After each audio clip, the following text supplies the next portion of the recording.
Everyone, good afternoon. কেমন আছেন সবাই? আশা করছি সবাই খুব ভালো আছেন, সুস্থ আছেন, আর আমরাও বেশ ভালো আছি। আমার আজকের আরও একটি নতুন ব্লগে আপনাদের সবাইকে স্বাগত জানাই। আজ মঙ্গলবার আর এখন বেলা 12টা সাড়ে 12টা মতো বাজে, সেজন্যই আর গুড মর্নিং বললাম না, একদম গুড আফটারনুনই বলে দিলাম। তো আমার আজকের ভিডিওটি আমি এখান থেকেই শুরু করছি। আশা করছি আমার আজকের ভিডিওটি আপনাদের ভালো লাগবে।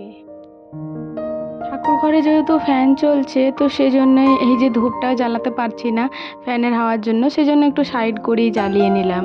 আর আজকে সকালের কাজকর্ম সেভাবে কিছু শেয়ার করলাম না, কারণ আজকে প্রত্যেক দিন একঘেয়েমি হয়ে যাচ্ছে কাজগুলো, সেজন্যই ভাবলাম থাক আজকে একটু পর থেকে ভিডিওটি শুরু করব।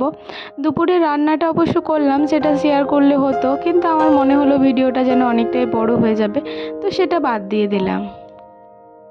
বেশিরভাগ ভিউয়ার্সরা এই 1 মিনিট 10 সেকেন্ড কিংবা 1 মিনিট 50 সেকেন্ড এত দূর অবধি ভিডিওটি দেখছেন। তো তাদের কাছে আমার একটাই রিকোয়েস্ট যে আরেকটু দেখুন, ভালো লাগবে, পুরো ভিডিওটি দেখুন, তাহলে আরোই ভালো লাগবে। আপনাদেরকে তো বলেইছিলাম যে আমার এতটাই গরম লাগছিল আর হাতের মধ্যে প্রচণ্ড ব্যথা দুই হাতে, তো এই লাল পোলাগুলোও খুলে দিয়েছিলাম আর হাতের যে তাবিজটা ছিল ওটাও খুলে দিয়েছিলাম। তো আজকে ব্যথাটা খুব অনেকটাই কমে গেছে, কাল থেকেই কমে গেছে অনেকটা, তো সেজন্যই কালকে তো সোমবারে ঠাকুরকে জল দিলাম। তো খালি হাতটা কেমন লাগছিল, খালি হাত ছিল না, তার সাথেও পোলাগুলো পরে নিলাম আর কি। আর আজকে এই যে তাবিজটাও পরে নিলাম, আর এদিকে আমার জব করাও হয়ে গেল।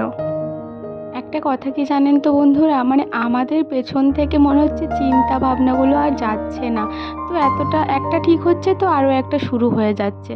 তো কি বলবো, এই 2-3 দিন ধরে বাবার কোনো খোঁজখবর নেই, বাবার ফোন সুইচ অফ হয়ে গেছিলো, তো সে কারণে অনেক টেনশনে ছিলাম। তবে হ্যাঁ, আজকে বাড়ি চলে এসছে, তো বেশ ভালো আছি এখন।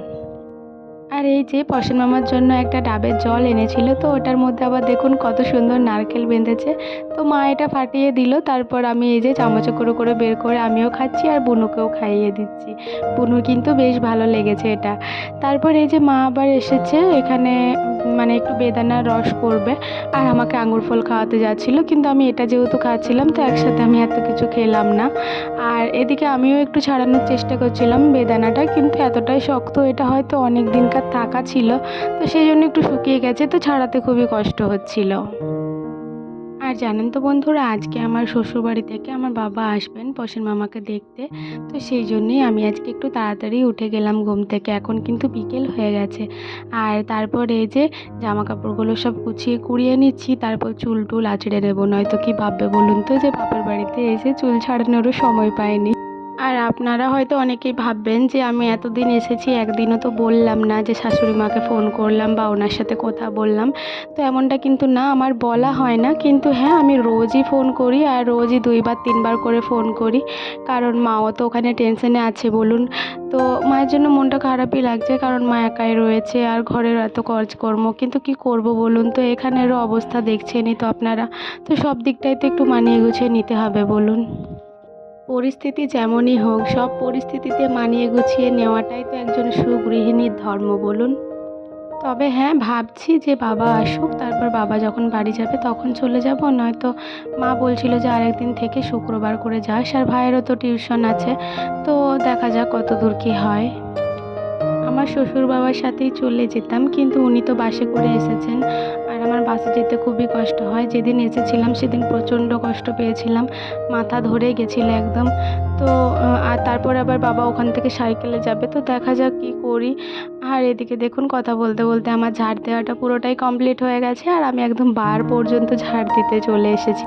দুয়ার গোড়াতে যেহেতু জল পড়ে রয়েছে, তো ওখানে জলটাতে ধুলোগুলো লেগে গেল গো ঝাড় দিতে দিতে, তাই ভাবলাম এখানে একটু হাঁড়ি করে জলটা নিয়ে ভালোভাবে ধুয়ে দিই। আর এই যে যেমন কথা তেমন কাজ, এখানটা ভালো করে ধুয়ে দিলাম, তারপরে গেটটা লাগিয়ে দিলাম। আর এবার চলুন আমি চুল টুল আঁচড়ে নিই, বাবা যে কোনো সময় চলে আসতে পারে। তো বাইরে ভেতর থেকে আমি চুলটা আঁচড়ে চলে এসেছি, আর মামিমা সিঁদুরটা বাইরে নিয়ে এসেছিলো, মামিমা যেহেতু বাইরে সিঁদুর পড়ছে চুল ছাড়াচ্ছে, তো এই যে আমি সিঁদুরটা পরে নিচ্ছি বাইরের আয়নাটা দেখে দেখেই। আর এখন না প্রচণ্ড পরিমাণে গরম করছে গো, তাই কপালে টিপ রাখতে পারছি না, সেই জন্য সিঁদুরেরই টিপ নিয়ে নিচ্ছি। এখন বিকেল হয়ে গেছে, তো রোদটা অনেকটাই পড়ে গেছে, সেজন্যই ভাবলাম জানালার পর্দাগুলো একটু সরিয়ে দিই। তো এই যে এখানে জানালার পর্দাগুলো সব সরিয়ে দিচ্ছি। আর এই বাড়িটা আমাদের পশ্চিম দিকে পেছনটা আছে, তো সেজন্য এই ঘরটায় একটু রোদটা ঢুকছে, কিন্তু কোনো ব্যাপার না, তাও খুলে দিলাম আর কি, ঘরটা একটু ঠান্ডা হোক। যে এটা হচ্ছে আমাদের একটা ব্যাঙ। খেপি এদিকে তাকা তো, কি বলছিলি বল। তুমি ব্যাঙ বলো, আরেকবার বলো।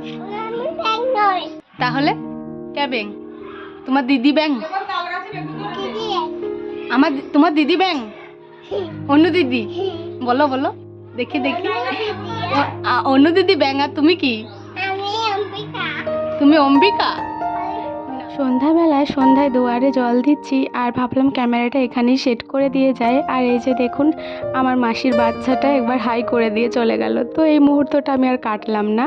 আর তারপরে এই যে আজকে সন্ধ্যাটা আমিই দেখাচ্ছি। বাড়িতে আজকে অনেক লোকজন এসেছে, আর মাও একটু ব্যস্ত রয়েছে, তাই মাকে বললাম তুমি চাটা করে নাও, ওদেরকে চা দিয়ে দাও, আমি ততক্ষণ সন্ধ্যাটা দেখিয়ে দিই। আমার এই ভিডিওটি এই পর্যন্ত যারা যারা দেখলেন তারা অবশ্যই চ্যানেলটিকে সাবস্ক্রাইব করে রাখবেন এবং লাইক কমেন্ট করে জানাবেন ভিডিওটি কেমন লাগলো। ঠাকুর ঘরের কোনো কাজই যেন আমাকে দিয়ে তাড়াতাড়ি হয় না, সব সময় আমার দেরি হয়।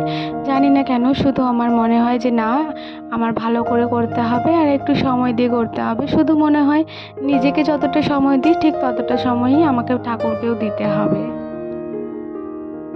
প্রদীপটা একবার তুলসী মঞ্চে নিয়ে একবার ঘুরিয়ে আসি, আর ওখানেও একটা ধূপ দিয়ে দেব, তারপরে আর একটা ধূপ বাড়িতে দেব। কালকের ভিডিওটিতে একজন কমেন্ট করেছেন যে তোমার ভিডিওগুলো খুবই ভালো লাগে আর সব সময় শাড়ি পরে থাকবে বৌদি। তো হ্যাঁ ভাই, আমি চেষ্টা করব, কিন্তু সব দিন তো আর হয় না, খুবই গরম পড়ে গেছে এখন কতটা কি পারবো জানি না। এই সোমবার আর বৃহস্পতিবার এই 2 দিন আমি পরে থাকি, আর বাড়িতে লোকজন এলে মানে শ্বশুর বাড়িতে তখন পরার চেষ্টা করি। তো আমি অবশ্যই চেষ্টা করব শাড়ি পরার। বাড়িতে আজ চাঁদের হাট বসেছে, সবাই পছন্দ মামাকে দেখতে এসেছে। আর এই যে এই সাইডে আমার ডান সাইডে যে রয়েছে ও হচ্ছে আমার মাসি, মানে দুইজনই আমার মাসি। তো ওটা হচ্ছে আমার ছোট মাসি, আর ও আমার খুব ভালো বান্ধবীও। তো সবাই মিলে একসাথে বসে বসে চা খেয়ে নিলাম, খুব ভালো লাগলো। কিন্তু হ্যাঁ, ওরা বাড়ি চলে গেছে, এটা ভেবে খুবই মন খারাপ লাগছিল। আমি অনেকবার বললাম থাকতে, কিন্তু আর থাকলো না। যেহেতু আমার শ্বশুরবাড়ির বাবা রয়েছে, তো রাত্রের খাবার তো করতে হবে, নয়তো বাও করতে হতো। তো মা ওদিকে ভাত বসিয়েছে। আমার শ্বশুরবাড়ির বাবা কিন্তু রুটি খেতে পারেন না, আর এখানে আমাদের জন্য সবার জন্য রুটি করে নিচ্ছি। আমার রুটি হলেও চলে, ভাত হলেও চলে। তো মাকে বললাম তুমি তাহলে ওই চিকেনটা করো আর ভাত করো, আমি ততক্ষণ রুটিটা করে নিচ্ছি। তো এখানে আমি রুটিটা ভালোভাবে আটাটা মাখিয়ে নিয়েছি, আর ভাইকে কিন্তু বলেছি যে তুই কিন্তু সেঁকে দিবি। তো ভাই বলল যে তুই বেল, তারপরে আমি যাচ্ছি। তো আমি এই যে লেচিগুলো কেটে নিচ্ছি, 10টা মতো প্রথমে ভাগ করলাম, দেখলেনি। আর এই যে 10টাই লই হয়েছে। তো এইভাবে কিন্তু করলে আন্দাজ পাওয়া যায় যে কটা কি হবে। আর তারপরে এই যে 10টাকে 10টাই আমি ভালোভাবে ঘুরিয়ে নিলাম, একটু মানে গোল করে নিলাম। আর এবারে চলুন আস্তে আস্তে বেলে নিই। আমাদের জীবনে এমন এমন কিছু মানুষ আছে যারা আমাদেরকে খুবই মোটিভেট করে, এবং তাদের কথা শুনে আমরা নতুন সাহস পাই, নতুন করে নিজেদের মনের মধ্যে অনেক সাহস পাই যে হ্যাঁ, ওই মানুষটি যখন আমাকে এতটা বিশ্বাস করতে পারছে, তাহলে আমি কেন নিজেকে বিশ্বাস করতে পারছি না। আমি জানি ইউটিউবে এত তাড়াতাড়ি সাকসেস পাওয়া যায় না, তাও কি জানেন তো, একবার করে ডিমোটিভেট হয়ে যাচ্ছি, তখন আর ভালো লাগছে না। মনে হচ্ছে এত পরিশ্রম করছি, তার সত্ত্বেও একটু এগোতে পারছি না। তো তারপর আবার ভাবছি যে হ্যাঁ, সবাই তো পরিশ্রম করছে, তো আস্তে আস্তে হোক না। আর হ্যাঁ, আমার হাজব্যান্ড এবং আমার বাড়ির লোকজন কিন্তু আমাকে খুবই সাপোর্ট করছে। তো এটার জন্যই আমি নিজেকে একটু সামলাতে পারছি, নয়তো বা আমার আরও হয়তো ভেঙে পড়তাম, ওরাও যদি আমাকে কথা শোনাতো। তো আমার হাজব্যান্ড তো প্রত্যেক দিনই বলে যে তোমার তো টাইম পাস হচ্ছে, এটাই অনেক। আমার একটু টেনশন মুক্তও হচ্ছি আমি, কারণ তুমি যদি এই ফাঁকা বসে থাকো তখনই তো আমার মনে হয় তুমি কি করছো না করছো এটা টেনশন হয়। তো তুমি একটা কাজের মধ্যে থাকলে আমি কিন্তু টেনশন মুক্ত হই। আমাদের সবার জীবনেই এমন একটা করে মানুষ থাকুক যে তাদের নিজেদের থেকেও বেশি আমাদের কথা চিন্তা করে। ঠিক সেই রকমই আমার বাড়ির লোক তো আছেই, তার সাথে আমার হাজব্যান্ডও আছে। তো ও কিন্তু এতটা দূরে আছে, তার সত্ত্বেও এতটা দূরে থেকেও যে আমাকে এতটাই সাপোর্ট করে, কি বলবো আপনাদের। আমার হাজব্যান্ড কোথায় আছে, কি করছে, এসব জানতে চাইলে কমেন্ট করবেন, আমি অবশ্যই জানাবো। আর এই যে আমি এখানে খেতে বসে পড়েছি, আর আমার খাওয়া প্রায় হয়ে গেছে। আর আমার আজকের ভিডিওটিও আমি এখানেই শেষ করে দিচ্ছি। সবাই ভালো থাকুন, সুস্থ থাকুন, আবারও দেখা হবে।